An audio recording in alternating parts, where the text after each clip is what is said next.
What is up, everyone, and welcome to my first ever Fusion World tier list video.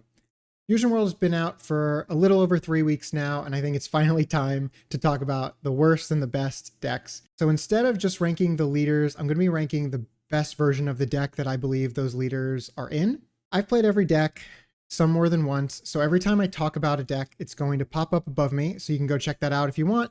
Instead of ranking the leaders blindly one by one, I'm just going to start from the bottom and work my way to the top in ascending order. Without further ado, let's just jump right into it. First up, and our only deck in D tier is going to be, no surprise to anyone, Captain Ginyu. This deck has just not impressed me at all. The other yellow decks just do what Ginyu does, just way better. It's definitely the most aggressive yellow deck, but it comes at a huge cost of really only playing 20k or less battle cards. In doing that, you almost immediately lose to any type of red deck you play against. You can't play your 4-drop Frieza, which I think is one of the best yellow cards in the game. It doesn't play your 4-drop Cooler very well either. And the deck really wants to play a lot of extra cards, and playing extra cards is just not where you want to be in this game right now.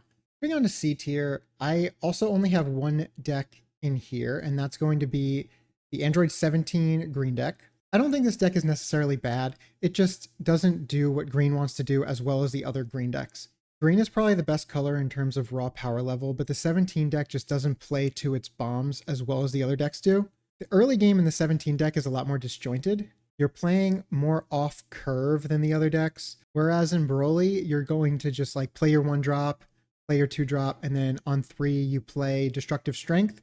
In 17, you want to be playing Lab, but you can't really play it on curve because it doesn't do anything on the turn that it enters. And by then, a lot of the time, you're just getting run over by your average yellow deck. Like I said, I don't think this deck is necessarily bad. It just feels below average, which is why it just sits in C tier. So moving on, we're going to have a few decks in B tier, and they all feel very similar to each other in what they can accomplish during the course of a game. First up is Trunks.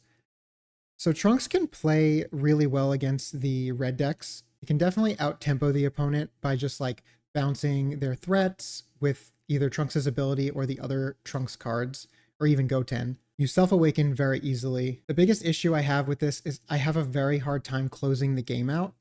And by playing your big bombs like 5-drop Vegeta and Goku Black, they can sometimes just clog up your hand where you don't have enough combo power to even just survive until the late game. Obviously, the peel-off loop is really strong and you can really abuse that. And I think the Trunks deck does that better than the other blue decks. The reason why I have it on low B tier though is for the sole fact that it plays against green worse than the other blue decks do. Next up, we have Cooler.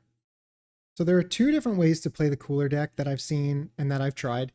One is a more aggressive style with the Ginyu package and mostly 20Ks, and then you have your bombs later in the game. And then the other way I've seen it is you go big with 3-drop Vanilla Frieza as your starting point, and then you play 4-drop Frieza and then 5-drop Double Strike Golden Frieza. I think the go big version is just a little bit better, but I haven't played with them enough to really have a solid opinion on it. The crit front side of Cooler is actually really nice because it strips the opponent of their resources early on in the game. The only issue I have with it is in yellow, you want to be tapping down the opponent's battle cards and then swinging into them with your leader, and Cooler just can't do that because you lose so much value if you attack their battle cards with your leader. However, this deck does awaken pretty quickly, and when you do awaken, you can start attacking their battle cards. However, later on in the game, you don't want to attack their battle cards because you just want to close the game out and kill the opponent. So that's why I feel like this leader just plays against what you want to be doing throughout the course of the game. Next up in B tier, we have Vegeta. So Vegeta is the most fun I've had playing a blue deck. But again, blue is just not really what you want to be doing right now. The 7-card limit is just so unintuitive. I feel like I say that every time I play a blue deck. You just like forget that your cards don't really do much unless you have 7 or less cards. And comboing with your cards early really stops you from closing the game out later. Vegeta's ability though is really strong, especially against the green decks.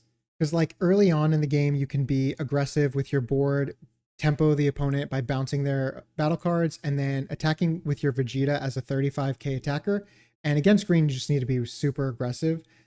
The issue is this plays against red worse than all the other blue decks, and blue should be able to play against red fairly decently.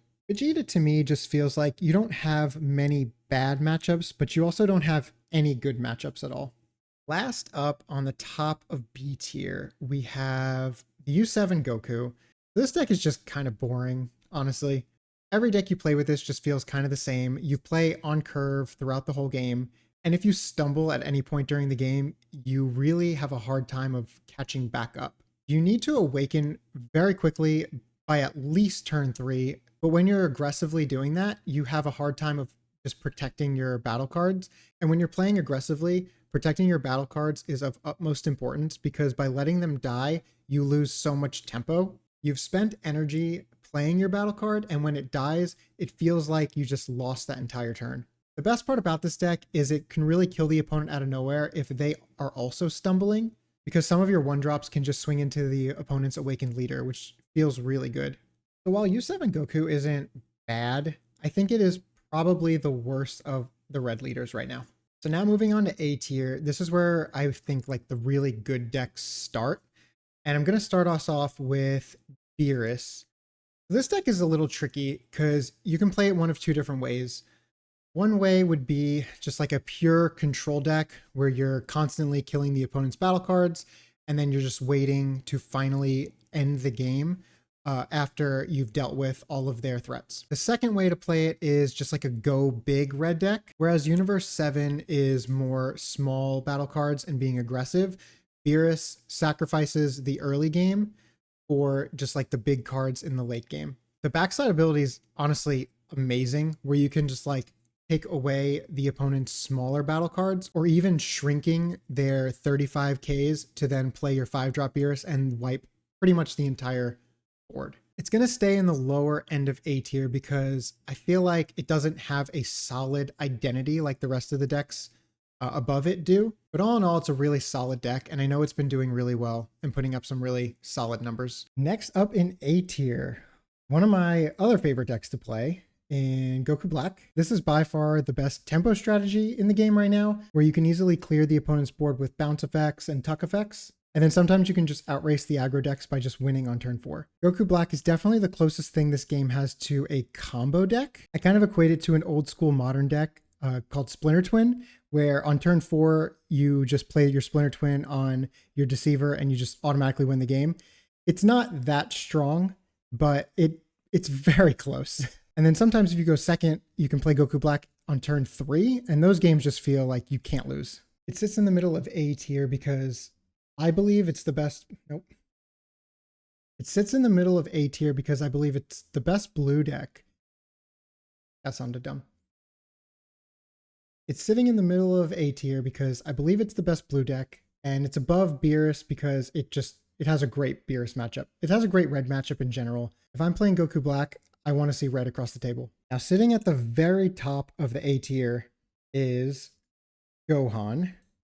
The Gohan feels like it should actually be in between A and S tier. It's not quite S tier, but it's definitely way better than the rest of the A decks. In the games where you're able to play your 5-drop Goku on curve, this deck feels absolutely unbeatable. And that's like the one thing I don't want to see the opponent ever doing. If your opponent can't deal with the 5-drop Goku the turn that it comes out, that game is almost assuredly over. Ramp strategies in general are very good, and I think Gohan does it very well. Maybe not as well as Broly, but Gohan is a little bit more beginner friendly, which is why I'm sitting it at the top of A tier. Our first S tier deck is Frieza. Now, Frieza is a awesome deck to play. It's really fun. It's very fast. It's probably the fastest deck on this list besides Ginyu.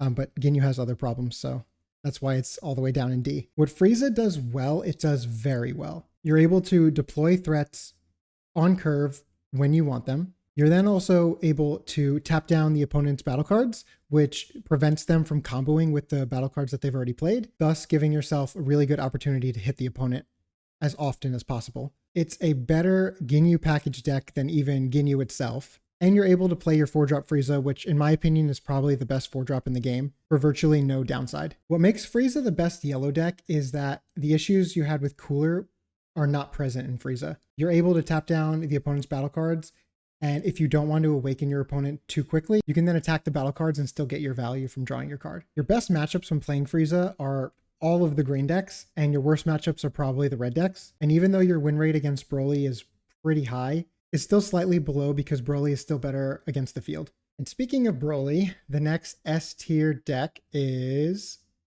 Broly. This deck is absolutely everywhere. If you play on the ranked ladder for 5 games, 3 of them are most likely Broly decks. And although it's really good, it's not unbeatable by any stretch of the imagination. Both Frieza and our last Z tier deck are very good against Broly. The reason why Broly sits at the top of S though is because, again, it's really good against every other deck. So what Gohan does, Broly does slightly better, just because when you awaken, it gives you an extra energy.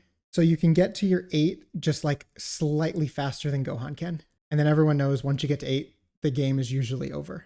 There's not much else to say about Broly that hasn't already been said, but I think it's the easiest deck to learn if you're brand new to the game, and the fact that it's so strong is why we're seeing it in such high numbers. Now, last but certainly not least is the best deck in the format, Starter Coup. If you've watched any of my videos, this is no surprise to you.